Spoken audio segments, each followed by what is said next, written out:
Super star Rajinikanth ప్రస్తుతం Jailer 2 షూటింగ్లో బిజీగా ఉన్నాడు.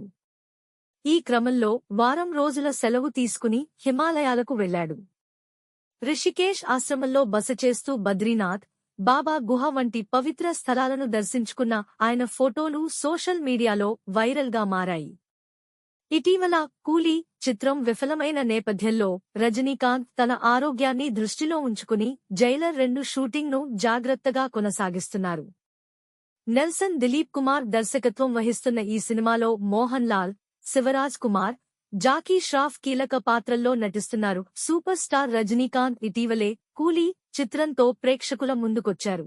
యంగ్ డైరెక్టర్ లోకేష్ కనగరాజ్ దర్శకత్వంలో భారీ అంచనాలతో వచ్చిన ఈ చిత్రం ప్రేక్షకుల్ని అంతగా మెప్పించలేకపోయింది. కేవలం రజనీ స్క్రీన్ ప్రెజెన్స్ మీద మాత్రమే ఫోకస్ పెట్టిన డైరెక్టర్ కథ, స్క్రీన్ ప్లే విషయంలో ఆకట్టుకోలేకపోయాడు. ఈ చిత్రం 500 కోట్లకు పైగా కలెక్షన్లు సాధించిన